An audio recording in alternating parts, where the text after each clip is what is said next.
Hi guys, good morning again guys. Happy Thursday morning here in Bulacan. But nandito na naman ako sa school ni Pat guys. Mahirap pag mami.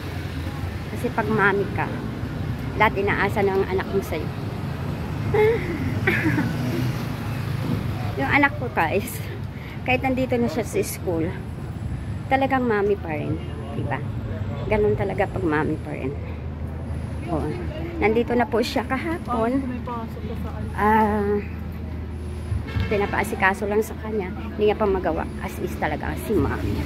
Kasi nag-text sa akin yung cashier nila na papuntahin na daw yung anak ko nga. Ang ginawa niya guys, matatawa ka. Kasi after lunch siya pinapapunta. Ang ginawa niya guys, hindi ko siya pumunta. Tapos sabi niya, ay mami, may klase pa po ako. Hindi ako pupunta. Hanggang umabot na ng hapon guys. Pauwi na siya. Pauwi siya sa bahay ay mga 8. Sabi niya sa akin, mami, hindi po ako pumunta.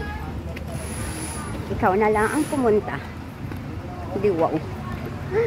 Sabi niya, pwede pa naman bukas. Kaya, ikaw na lang pumunta doon. Diba? May ganong factor. May ganong factor. Kaya ito, walang magawa ang mami. Nagayak na naman. Tinatamad sana ako guys. Kaya lang no choice. Ladies choice. Ay sorry. No choice lang. Diba? Parang wala naman tayong choice. Kaya pumunta tayo dito sa school. Pumunta tayo dito sa school para ano? Para asikasuin ulit yung pinapaasikaso po sa atin. Ayan po. Time here is 10 o'clock I think.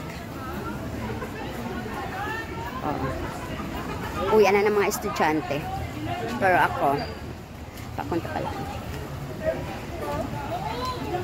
Yes guys. Ay, naku, ang hirap. Kasi minsan yung mga anak natin, mahihain po sila pagdating sa mga ganyang bagay. Eh syempre, iba pag mami, iba pag nanay ka, hindi ka nahihiya. Eh ako guys, sa totoo lang mabuka ako eh. Hindi ako nahihiya guys. Dito muna ako guys saglit.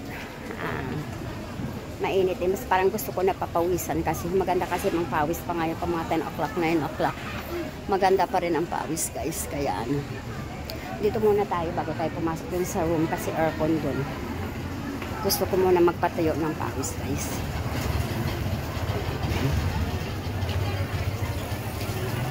Ganun talaga. Kung nag-iisa lang yung anak mo, lahat ikaw.